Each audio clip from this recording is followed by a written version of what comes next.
Shalom bien-aimés dans le Seigneur. Ce message est la suite du message précédent intitulé « Lavage par la parole, soyez transformés ». Le titre de cette deuxième et dernière partie s'intitule « Soyez un tout ». Si vous pensez que le Seigneur n'a pas une école et un programme de formation bien structuré qui convient à chacun de nous, vous vous trompez. Je venais d'être délivré et mon cœur nettoyé par la vérité de sa parole qui m'a libéré. Maintenant, le Seigneur m'a amené en atelier pour une étude de cas avec l'une de ses filles bien-aimées que je vais nommer Floriane. J'ai observé la transformation graduelle qui se produisait en Floriane et j'étais continuellement reconnaissante au Seigneur pour sa vie. C'était une jeune femme que le Seigneur m'avait demandé d'encadrer. Elle m'a confié qu'après plusieurs mois de cheminement avec moi, elle ne se reconnaissait plus. Récemment, au milieu d'une situation enflammée et très complexe, j'ai vu à quel point elle est restée calme et paisible avec une foi inébranlable en Dieu, contre toute attente. Elle se demandait si elle était normale vu sa tranquillité surnaturelle et si elle n'avait pas besoin de voir un psychologue pour s'assurer qu'elle était toujours normale, un être humain normal. On en a rigolé. Mais lors de la conversation, j'ai entendu métamorphose dans mon cœur. Et je lui ai dit sans hésiter, c'est la nouvelle Floriane. Quand j'ai fini de parler avec elle, le Seigneur a commencé par me parler de la stratégie de Satan pour nous garder dispersés et éparpillés intérieurement.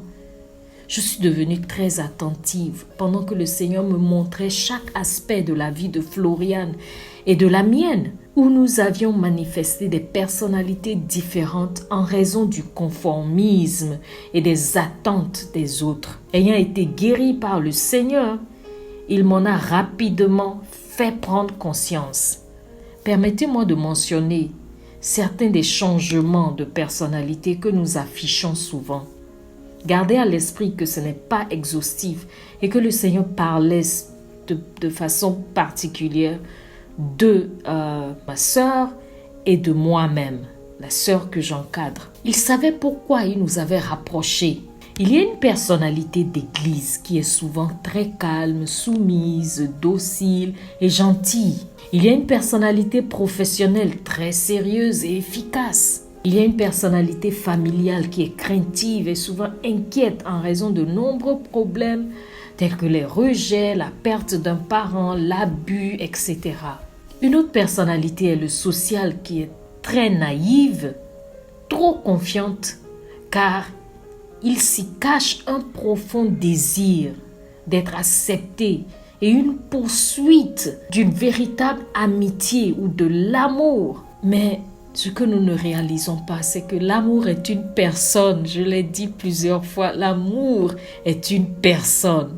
C'est Jésus-Christ. En nous poussant à agir de manière spécifique et prévisible en fonction des environnements, le diable est capable de vite nous cibler et de nous frapper très fort, puisqu'il a déjà réussi à nous cadrer dans une personnalité spécifique. Voici quelques-uns des fruits de cette personnalité morcelée que j'ai vécue et que je vois encore chez beaucoup d'autres aujourd'hui. Être totalement incapable de dire non aux personnes abusives et manipulatrices, y compris les gens de l'église.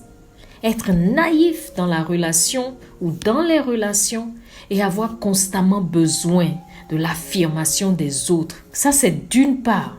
Mais de l'autre part, être très analytique, critique, pointu sur le plan professionnel. Il faut être entier et bien équilibré à tous les niveaux. Ce n'est pas parce que vous êtes à l'église que vous ne pouvez pas être analytique. Au fait, il faut cela pour le discernement. Et ce n'est pas pour ça que vous devrez être utilisé comme une marionnette sans voix juste pour apporter toute votre substance, tout votre argent. Dans notre quête d'amour, nous laissons le diable nous priver de la plénitude de la vie du Seigneur La Bible dit dans Jean 10, le voleur ne vient que pour dérober, égorger et détruire. Moi, je suis venu afin que les brebis aient la vie et qu'elles soient dans l'abondance. D'autres versions qui parlent de qu'elles aient la vie en toute plénitude. Donc, en nous émiettant, en nous éparpillant, à la manière de diviser pour régner, le diable nous cible rapidement et quand il frappe fort. Voyez, cela ne ressemble pas au sens habituel que nous attribuons à ce verset biblique que le Seigneur m'a donné. Nous voyons généralement la plénitude de la vie, l'abondance, comme une vie riche, heureuse dans le naturel, où nous avons tout ce que nous voulons, où toutes nos prières sont exaucées. Mais il dit, vous ne pouvez même pas expérimenter sa plénitude à lui, tant que votre corps, âme et esprit ne soient guéris, purifiés, colmatés et forment un tout, pour que vous ne soyez pas fragile émotionnellement, psychologiquement, physiquement. La Bible nous dit que nous soyons en bonne santé, que nous prospérions à tous égards, qu'on prospère notre âme. Nous devons être entiers en un seul morceau et être vigilants à tout moment afin de détecter les tactiques du diable et lui résister. Nous avons été effrités dans notre personnalité et nous devenons une proie facile.